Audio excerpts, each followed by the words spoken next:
کہ پریکٹیکلی جب ایک چیز 100% غلط ہے تو وہ آپ کو بتا تو دی جائے تاکہ پھر آپ اس کا طریقہ ڈھونڈیں. مثلا صدقہ انسان کی سیفٹی کے لیے، اس کے پروٹیکشن کے لیے کتنی اہم چیز ہے.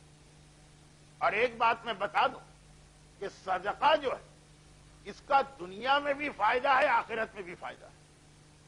دنیا کے اندر کتنی ایسی حدیثیں ایک نہیں، دو نہیں، پورا ایک سلسلہ، ایک چین ہے حدیثوں کی، more than 100، کہ صدقے سے بڑے بڑے پرابلمز، موت، بزنس کے لاسز، اولاد کا گمراہ ہونا. ہمارے ہاں تو صدقے کے حوالے سے صرف یہی ایک کنسپٹ ہے کہ آدمی کوئی پرابلم آ رہا ہے جس سے اس کو فزیکلی نقصان پہنچے گا، صدقہ اس کو روک لیتا.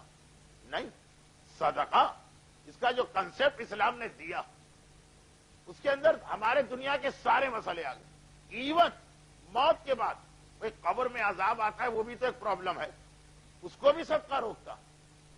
نماز وحشت قبر آج کل ہمارے یہاں یہ بہت پڑھی جاتی، لیکن نماز وحشت قبر اس کی جو ایکچوئل حدیث ہے وہ یہ ہے کہ پیغمبر نے فرمایا کہ جب تمہارے یہاں کسی مومن کی موت ہو جائے تو کوشش یہ کرو کہ جو قبر کی پہلی رات ہے اس رات کو مرنے والے کے بہاف پہ صدقہ دو تاکہ عذاب قبر سے یہ صدقہ بچائے. جس طرح صدقہ روڈ ایکسیڈنٹ سے بچاتا، جس طرح صدقہ ہمیں کسی بیماری میں صحت و شفا دلواتا، اسی طرح سے قبر کا عذاب بھی صدقہ روکتا. وہ تو ایک مومن نے کھڑے ہو کر پیغمبر سے ایک کمپلین کر دی کہ اے اللہ کے رسول، اس کا مطلب تو یہ ہوا کہ جن کے پاس پیسہ ہے وہی دنیا میں بھی مزے کرے. دیکھیے اس کی ورڈنگ یہ نہیں تھی، لیکن جو بھی اس نے کوشچن کیا اس کا تھیم یہی تھا کہ دنیا میں بھی پیسے والے سارے بینیفٹ لے کے چلے جائیں. اور پتا چلا کہ قبر کا عذاب بھی اس لیے بچ گیا کہ ان کی فیملی نے صدقہ دے دی. جو غریب آدمی، اور اس زمانے اتنے غریب تھے لوگ کہ باقاعدہ پیٹ پر پتھر باندھتے تھے تاکہ بھوک نہ لگے. اب یہ بہت ذرا مشکل اردو ہو گئی، لیکن اردو کو سالو کرنے جاؤں گا تو گھڑی کی سوئیاں جو میرے اگینسٹ ایک جنگ کر رہی ہیں میں اس میں ہار جاؤں گا. بہت مختصر ہی کہ اتنے غریب تھے کہ واقعاً صدقے میں دینے کے لیے کھجور نہیں ہوتی تھی. تو کیا سارا اسلام سارے بینیفٹ پیسے والوں کے لیے؟ دنیا بھی وہ سارے مزے کریں، مرنے کے بعد بھی اپنے پیسے سے جنت کو خرید لیں؟ تو پیغمبر نے مسکرا کے کہا تھا ایسا نہیں. اگر کسی کے لیے اپنے مرحوم کے نام پر صدقہ دینا پاسبل نہیں تو وہ 2 رکعت نماز وحشت قبر پڑھے.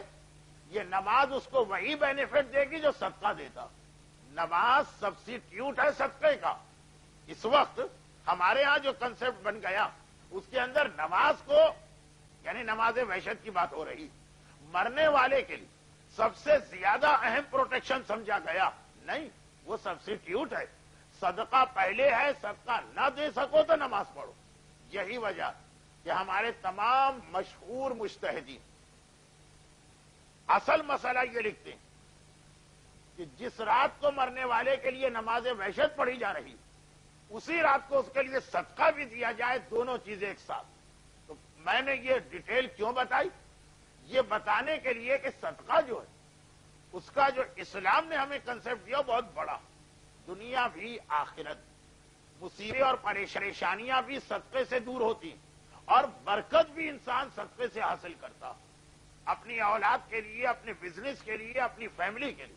مگر اسپیشلی ایسٹ افریقہ اور یورپ اور امریکہ، وہاں پہ شیطان ایک ایسا مسئلہ ہمارے سامنے رکھا کہ ہم صدقہ دیتے بھی ہیں اور اس کے بینیفٹ بھی ہم کو نہیں ملتے.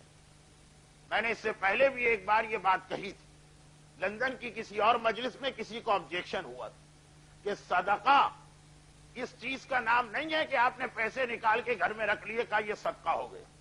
یہ صدقہ نہیں. جب تک کہ صدقہ غریب کے ہاتھ میں نہیں پہنچے گا وہ صدقہ نہیں بنے گا. خالی پیسے نکال کے رکھنا